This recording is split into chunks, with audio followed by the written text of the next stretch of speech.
to this episode of the Tennis IQ podcast. I'm Brian Lomax. And I'm Josh Berger. And in today's episode, we're going to be discussing focus.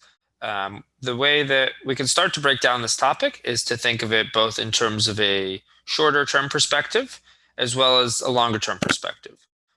Where when it comes to a shorter term perspective, we can sort of break it down into a couple of different ways. One would be really trying to focus on the moment and not being stuck or thinking about things that have happened in the past, which can be rather challenging in tennis because of the instant feedback that you receive. And after each point, you've either lost or won.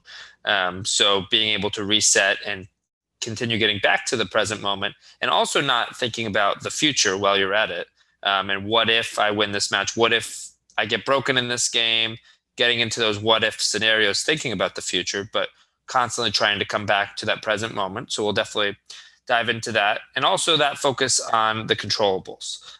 Just trying to focus on those things that you can control, not getting distracted by everything else out of your control, whether that be the weather, whether that be things that the opponent is doing, an umpire in certain situations, or fans, or court conditions. So really trying to hone in on what is possible to control and how can we go about doing our best job of controlling that. So thinking about focusing on the moment, thinking about focusing on those things that you can control.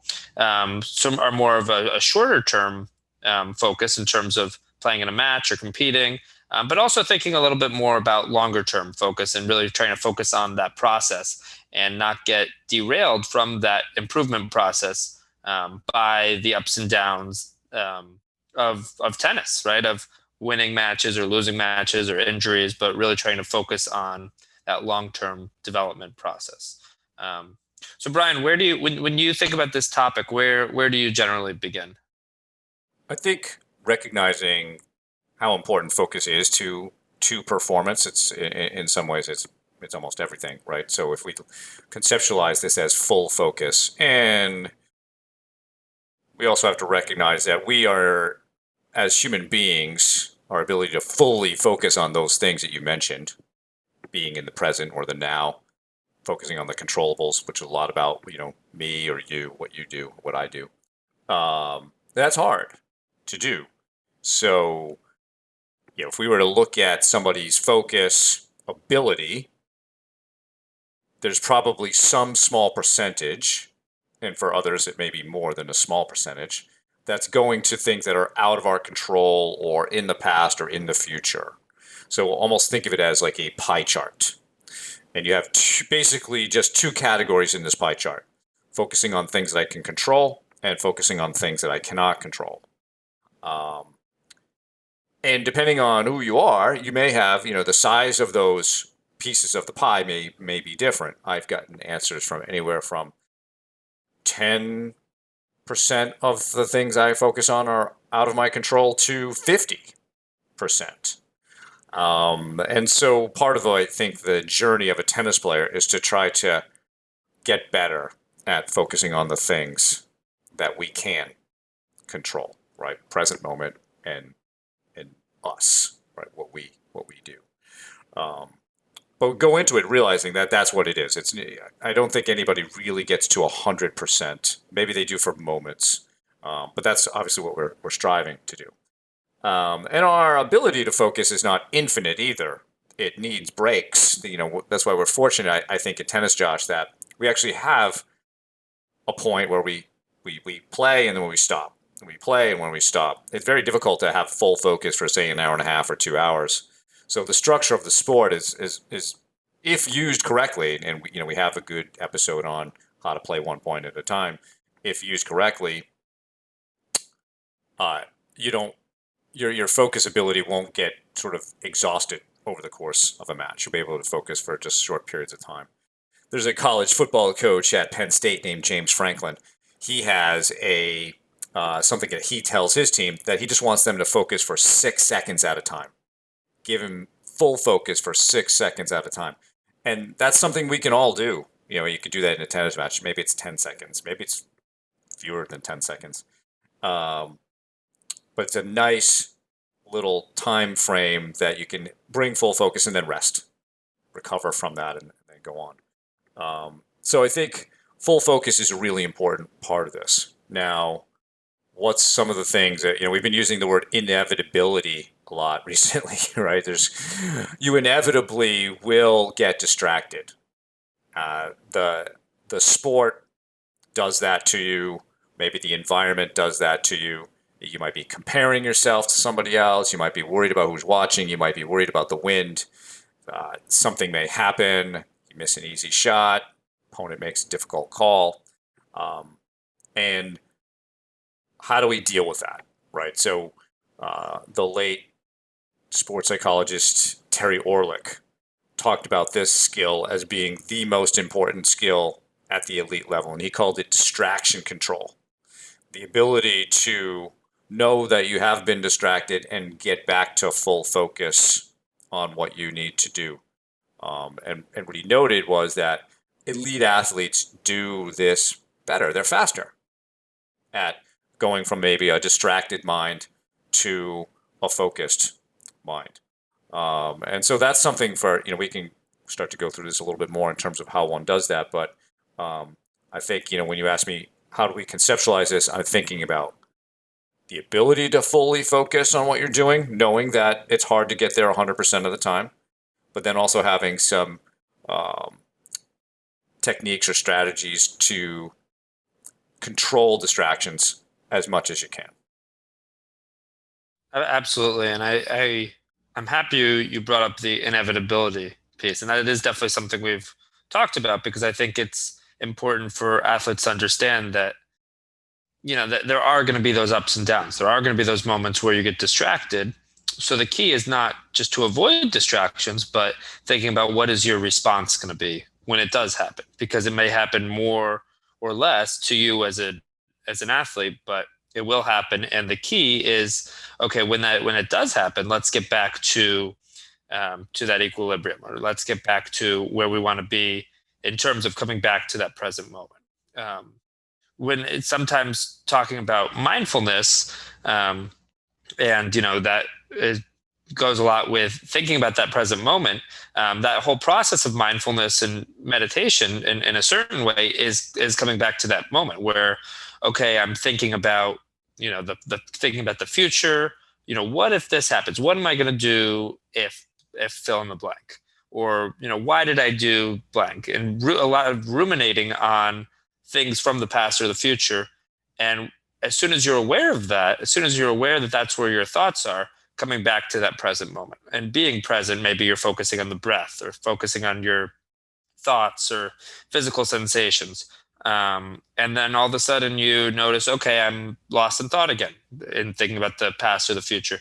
And again, I'm coming back to that present moment. And that whole process is not just about, yes, it would be great to be in the present moment more, and that can certainly be trained, but that process is also just as much about that process of coming back to the moment where, okay, I'm thinking about something else and then I'm coming back, and then I'm thinking about something else and I'm coming back, and it's that constant almost push and pull of let's get back to that moment and let's train that feeling. And as it relates to tennis, it's that same thing, right? It's, are we distracted and we stay in that mode of being distracted, or are we distracted, we notice it, and then we're able to come back to the moment, to what's important now, and really thinking about, okay, what is important now? It's not me fixating on the quality of the courts in this moment. It's not me being annoyed of the wind or the sun in my eyes. What's important now is probably, my strategy going into this next point, or my mindset, or whatever I'm trying to do in this upcoming point, in the moment with that next point. So it's a lot about, okay, knowing that that's going to happen and then having a response planned out. Maybe it's the breath. Maybe it's certain self-talk that you use so that you can keep coming back to the present moment and really be aware and focused on what you're trying to do for that upcoming point. I think a good distraction control plan has a lot of the elements that you just talked about, Josh. And I would encourage people to do this exercise I'm going to talk about, just to give yourself some scaffolding that you could build on to create a plan and understand. So something like the wind is a distraction that many people don't, or distracts many people, right? They don't particularly like the wind, feel they don't play well, etc. Um, and so I think there are four elements to your distraction control plan that you want to think about. And you mentioned, I think, almost all of these in passing, but if we give it some structure that people can plan out, then they can do this for any distraction that they have. So, number one is start with the end in mind. How do you want to play? Ultimately, how would you like to perform when the wind, right? Again, the inevitability, there will be a windy day in your future. So, knowing that that is the case, how would you ideally like to perform? So that's starting with the end in mind. And then based on that, we want to have a specific attitude or self talk. We want to have specific emotions, and we want to have a particular focus. So when it's a windy day, how do you want to talk to yourself about that? Like, what is the attitude? What's the productive attitude toward the wind? It could be similar to Andre Agassi. I love the wind. It could be the wind doesn't bother me. Something instead of, oh, shoot, it's windy out. I hate playing in the wind. That, right, leads to different things. So when you have that self talk or a productive attitude, it helps you construct better emotions in the moment. We've talked about the theory of constructed emotions in the past. And what that says is basically that the brain is a prediction machine. And the better perspectives that we give the brain, the better it can predict. So, very often when we see a windy day and our brain starts to run through all these scenarios of what could happen, many of us get fixated on the negative outcome scenarios. And therefore, that drives specific emotions within us. If we can think about simulating better scenarios, and that's why we start with the end in mind. This is how I want to play. Then we're getting our simulations around that. We can construct better emotions, and perhaps with something like the wind, it could be calm or confident or excited. Those emotions are going to be really specific to you. We all have different sort of optimal emotional states, and it's we can't give you a specific formula. You have to kind of know that yourself a little bit. And then it comes down to what you were saying, Josh. Maybe it's focusing on the breath, your body language, your effort, your attitude, um, simplifying your game, having better targets, adjusting for that. But it all comes down to the present moment stuff and what we can control. And I think the more people plan that out, the more you'll come down to I think this formula. You'll have some sort of performance that you feel is ideal. It's a positive performance. You're playing kind of the way you want to. Your attitude will be positive and productive. Your emotions will be productive, and you'll be focusing on the things that you can control. When when you're distracted, it tends to be more attitude is not productive, maybe negative or destructive. Emotions are not productive. You're not engaging with your best emotional state, tending to focus a little bit too much on things you can't control, and therefore the quality of the performance is not what we would exactly want. You might still win or play okay, but probably not as satisfying as it would be if you really specifically plan this out. So things like wind are distractions you should think about, but even pressure situations, maybe deuce points, playing tiebreakers, just the fact that when you get in those situations, result oriented thinking comes into mind often, and that's a distraction because you can't control that aspect of it. So how do you deal with pressure moments? You can use this same structure to go through that and then bring yourself back to the present and bring yourself back to the controllables. Yeah, I think that's a great tool for people to be using. I think athletes should be thinking about what sort of process, if we're in a match, can they use to continue coming back to that present moment. I Yeah. think we've talked a lot about routines in this show, and how can we develop a routine that where we can quickly move on from whatever happened in that last point. So you either won or lost that last point. Let's react in a positive way. then let's, come back into that present moment and through some relaxation, through some breathing, and then get into that stage of, okay, let's prepare for that next point. Let's get into that ritual, that serving ritual or return ritual. Um, and what that really does is it helps to give you some more focus in that moment, where it's so easy to remain stuck on whatever just happened in that last point. And sometimes it's something really unfortunate happened, right? Maybe it's, from your perspective, maybe it's the opponent hit the ball off, and it hit off the net cord and trickled over into your side of the net. Maybe they made a call that you disagree with and you think they're cheating, or you think there's some sort of gamesmanship. Maybe you're, missing some shots that you don't expect to be missing. There's a lot of things that can frustrate a tennis player, as we all know.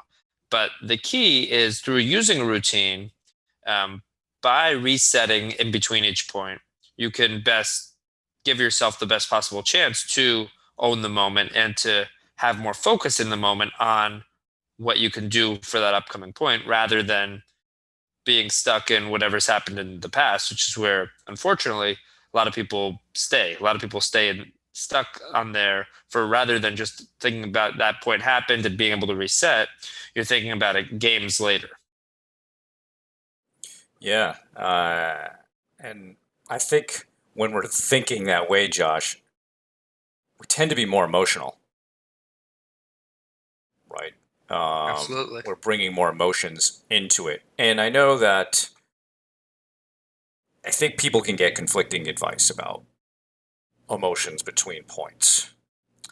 There will be some people who will tell you, yeah, you need to celebrate and really show that, and so forth. And I think to a certain degree that that's okay. Although it can also get above a certain point. Like I would like people to be sort of within a range of emotions and try not to get too high and not to get too low. Um, One of my favorite quotes from the famous college basketball coach John Wooden is that emotionalism opens us up to inconsistency, and and what's really happening there is we're judging things, labeling things, and now we're carrying sort of this emotional baggage with us through points. Um, and so it's almost like you're dragging, luggage like at an airport. You got like 50 bags with you, and you're dragging that all along, and that can really weigh you down in a match. And so I think we have to be careful of that. And you brought up mindfulness, and one of the things I've been working on a lot with players recently is through some mindfulness study, but is this concept of equanimity. Now, equanimity may not be a word everybody's familiar with, but essentially from its roots, it means balanced mind. And um, it's something that we want to have as tennis players because for us to navigate the scoring system of points, games, sets, all that adding up to a match, we really have to be quite balanced in order to handle the ups and downs of that. We talked about the inevitability of distractions. Well, it's inevitable that you will lose your equanimity if you think of a balanced mind. And this is actually something that the famous uh, Roman emperor and philosopher Marcus Aurelius talked about in Meditations. This idea of when you get thrown off, it's your job basically to try to get yourself back to a balanced mind as quickly as possible. And then the more that you practice this, the faster and faster it will happen.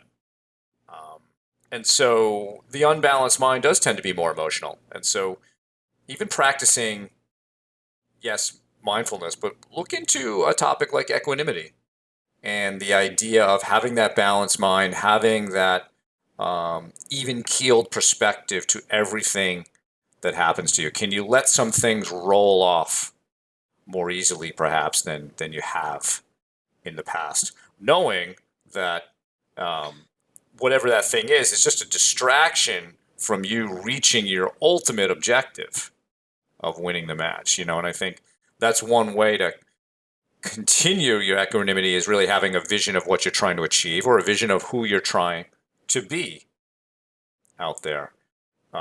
So I think that's to me, that's been a kind of a cool concept to be working on with athletes to help them understand that emotional journey through a tennis match and see if they can get back to equanimity faster. And a big part of having equanimity is the idea of accepting that whatever's happened has happened.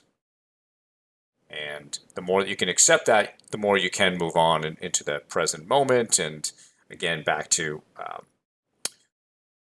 working on you and working on what you can do. Oh, that's, I mean, to me, one of the things that can help tennis players find more of that equanimity is keeping things in perspective. Mm. Understanding that this tennis match, although it seems really, really important right now, is just one match in a lifetime of matches. But even in a smaller perspective, one match over the course of a season, perhaps for college tennis or high school tennis or USTA, on a USTA team. And I know with some athletes, perhaps maybe they're going through the college recruiting process, and each match feels a lot more important than that. Maybe they're thinking about their UTR, and they say, hey, with each match I play, my UTR is going up or going down, and I have certain goals in terms of the type of university I'd like to play at, or I need a certain UTR. They believe they need a certain UTR to be on certain teams, and rather than being able to maintain that perspective and understanding that this one match is not make or break, it feels a lot more important than that. So I would say as soon as you can start to keep things into perspective and maybe find ways to remind yourself of that this one match is not make or break for recruiting or for your career, then it's easier to let things roll off you, to win and lose points or win and lose games and let the ups and downs of a match occur and not come back with an emotional response because you don't feel as threatened by a result that that you're not happy with, right? You understand that losing does happen at times, and that rather than trying to control the outcome of the match, it's better to focus on those things that are actually within your control, and make process goals accordingly. So I would say by keeping things in perspective can go a long way to achieving that goal of equanimity. I think also another thing to keep in perspective, like the UTR example is good. Um, but, if you're 16, 17, hate to say it, the UTR is important. Mm-hmm. And so how do you balance that, uh, knowing that it's important, but also not letting it drive your emotional state? I said to somebody the other day, doesn't it feel weird to have some algorithm that's sitting on a server in like San Jose, California, determine your emotional state day to day? And she sort of laughed, and yeah, but then she's like, but my UTR just went down. So um, I think one thing that we can realize is even though perhaps these things are real and they're there, that focusing on them does not help performance. It impedes it. Um, it's just even back to basic focusing on the process versus focusing on results. Something like UTR or the outcome of a college match. Um, they're important, of course, but when you think more about those things, you're not actually giving yourself something to do. And you just mentioned process goals, um, as a way of maybe bringing yourself back, right? Having good process goals. And this is something that I think Dan Abrahams, he's a sports psychologist in the UK, typically works in soccer, Premier League soccer, other soccer clubs, or English football. He talks about process goals, maybe in perhaps a more user-friendly way, and he calls them plays.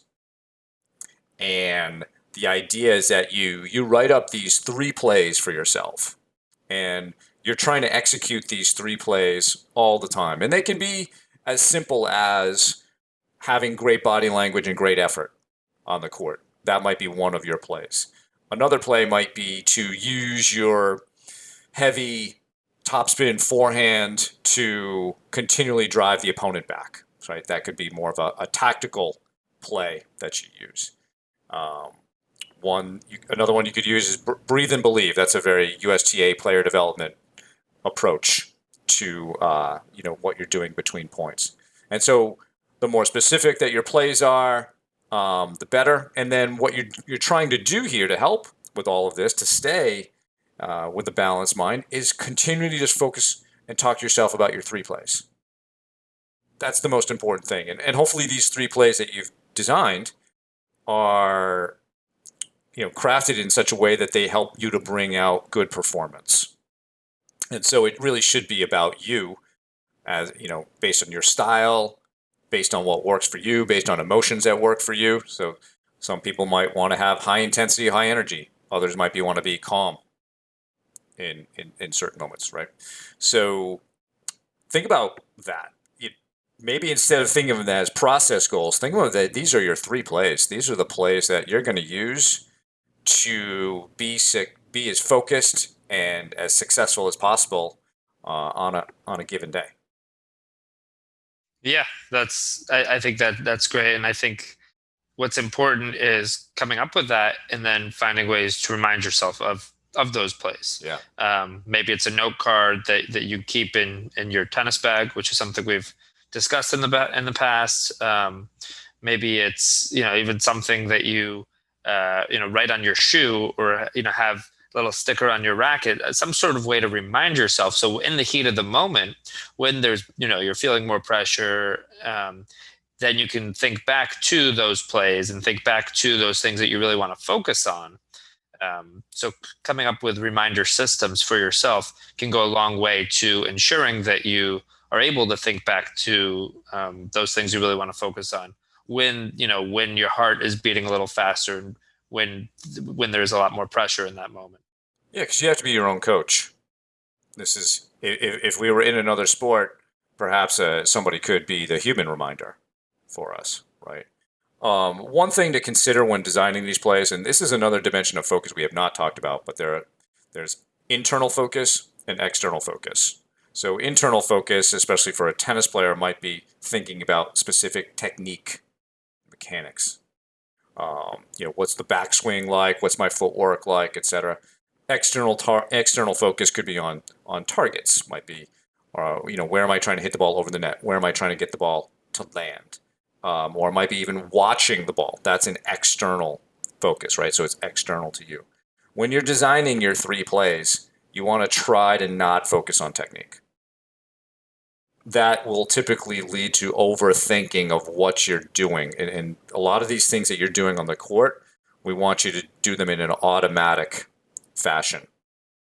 So if I tell somebody, okay, I want you to really focus on your backswing today as part of your game plan, that can get them overthinking what they're doing as they're bringing their racket back. Is it right? Does it feel right?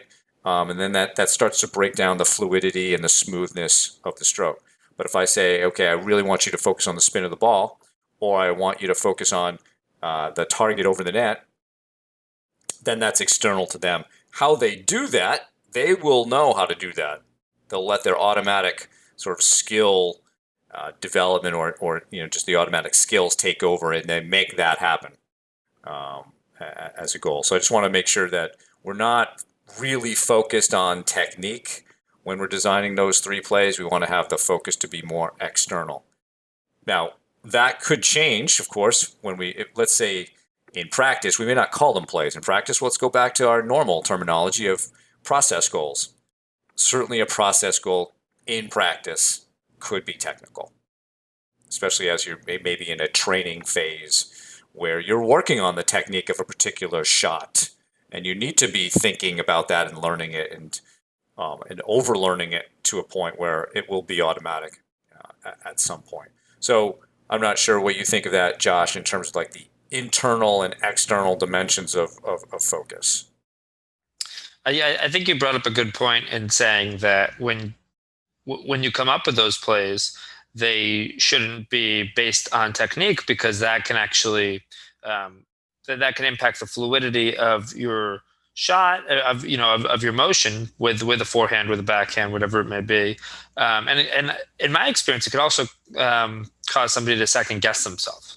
Yeah. Where on the practice court, where there's less consequences for missing a shot, even in a practice match, then maybe yes, you do want to be focused on the technique or a certain aspect of the swing. But during a match, you want to be focused on those things that are inside your control and external, as you said. So it's easily observable, and it's very easy for tennis players when they're thinking about too many technical things. You start to tighten up, you stop playing loose in the way that you want to, and you end up not having the type of result that you want to.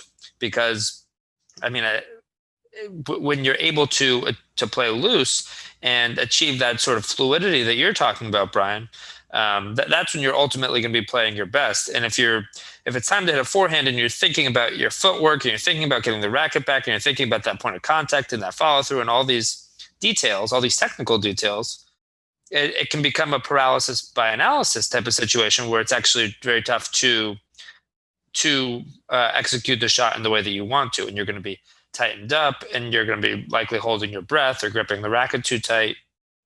So by trying to stay loose, which can also be a process goal, rather than focusing on one of these technical details when you're out competing, can go a long way to achieving that sort of a mindset. And to, if you're loose throughout your swings, you're going to be playing in a more relaxed way that more often than not will lead to some better results. Yeah. And when you talk about second guessing, what's the mental skill that's harming is confidence. So because your stroke may be breaking down, you're having doubts about that stroke, you're losing confidence in that moment. One of the great ways to build confidence, though, is through focus, is through trusting your process and really committing to that. Having the courage to trust your process. So, as you're thinking about how do I be more fully focused, how do I integrate that with more confidence in myself as a competitor, more belief in myself as a competitor, focus is a key aspect of that. Focus on your process, focus on specific areas of your training. And the more that you do that, the more confidence that you'll build over time. Because you'll begin to trust what you're doing. You'll begin to see results through this idea of being focused on the moment, focusing on the controllables. And so that's, if we go back to something we talked about with David Sammel, this is where you start to develop that level of professionalism, that level of locker room power, is by having great process. Great process leads to confidence. Great process is a part of your full focus. So the more that we're looking on that present moment, what we can control, and then how do we improve ourselves in those areas slowly over time, you're going to develop yourself into a great competitor and somebody who can really focus point to point to point and be relentless. Most players, I would say, can focus pretty well for periods of time, and then they may go away for periods of time. And I think you see that less and less at the pro level, but it does happen. We were talking before we started to record about the match at this past year's U.S. Open between Andy Murray and Stefanos Tsitsipas. And Tsitsipas went for a bathroom break after the third set. Murray was distracted and not happy with this. And in fact, when we talked to David Sammel, he brought this example up. And Andy Murray didn't handle it well. He was not able to regain his focus, and he dropped his serve quite early in that fourth set after the break. And you can't do that against a top player like Tsitsipas. Tsitsipas wins the set. He wins the fifth. And perhaps, if Andy Murray had been more match ready, because he's really on the way back, wouldn't say he's fully back. He's getting closer, of course. But perhaps if he had been more match ready, he would have handled that situation better. But he was distracted by that. So the more that we can be focused on the now, the process, building our confidence in that process, the better we'll be able to handle distractions and stay fully focused on what's important. No, that's a great point. Also, when it comes to the process, I think having that sort of longer term development plan and that vision for the future can make it a lot easier to withstand the inevitable ups and downs of tennis development, right? Knowing that there will be times where you're really noticing the improvements that you're making. There will be times where maybe you feel that you've plateaued. There will be times that you're struggling and you're in a slump, or you're not winning matches, or maybe you're going through an injury. And keeping that vision on the process and looking back to that development plan, or maybe adjusting it if need be, can help keep you focused on the day-to-day mission or on the day-to-day training that you need to do. So if you have, if you have the understanding that rather than me focused on the outcome all the time, and yes, there are moments where the outcome is really important, or rankings and ratings are certainly important, but understanding that by staying focused on that development process, that's going to give me the best possible chance to develop in the way that I want to focus on each aspects of my game, the technical aspect, the strength and conditioning aspect, the mental aspect. Um, and that, when something derails you, or you have something else going on in your life, or you have an injury, then that sort of returning to the process, or returning to the now, can be a very helpful tool to reminding yourself of what's important, reminding yourself of what you need to do now, right? What's important in this moment. Okay, I have a lot going on in my life, and maybe it's academic, or maybe it's in your career. But okay, in terms of my tennis development, what do I need to do right now? Is it the strength and conditioning piece that maybe I've fallen behind with, that I really need to focus on, right? Maybe it's a player coming back from an injury and they really need to focus on that rehab process. Or maybe it's some mental aspect that they identified needs to really be focused on in order to get to where they want to get with their development.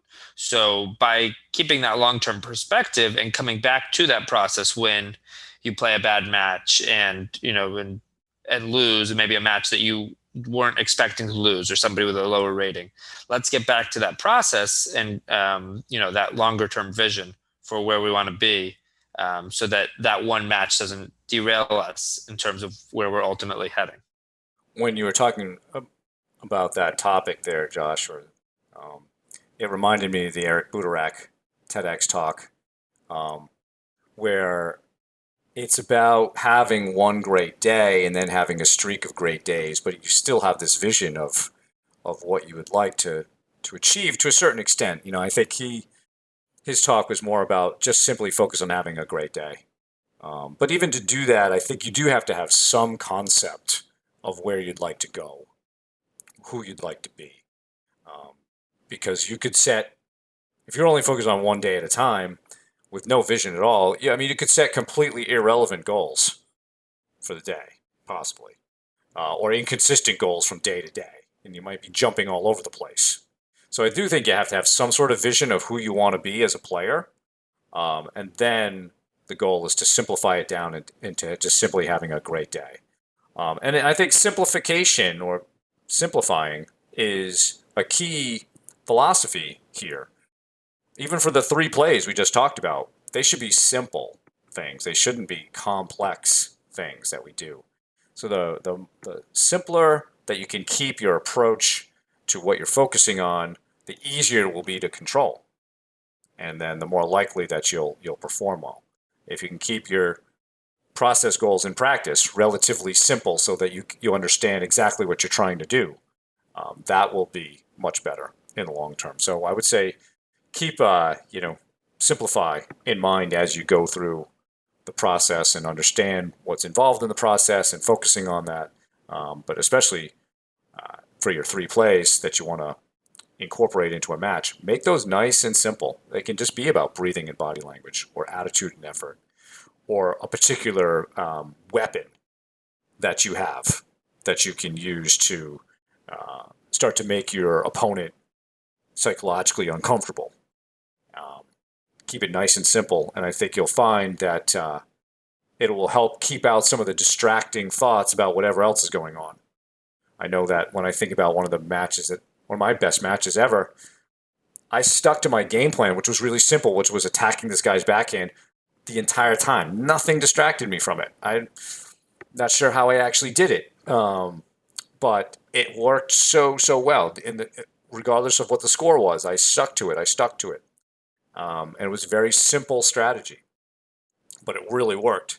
And so, just from personal experience, I know how keeping it simple to just like one or two little things can be very beneficial to performance and full focus. And it's going to be a lot easier to focus on one or two things because ultimately if one of those plays is okay, I want to serve out wide, I want to thinking rather than one or two shots, thinking 3, 4, 5 shots in to a certain play, or being overly specific with our mental approach, rather than really honing it down into one big idea. It's a lot tougher to really access that when you need to in a match in a competitive environment. So I think that's a great point, and I think writing those things down, looking back at them, figuring out ahead of time when am I going to really think about those plays? When am I really going to think about what I want my mindset to be, or whatever those reminders are, and planning that out ahead of time. Maybe it's the night before, maybe it's on the way to a match or right before a match, maybe it's on certain changeovers or on a set break. But as much as you can plan that out, it leaves less room to, you know, there's less that can go wrong in that situation. The more that is planned out. So I think that's a great point, that by simplifying that process, it's a lot easier to access those key ideas, those key plays that you want to run during a match. Yeah. Yeah. And like you said earlier, having reminder systems is really key.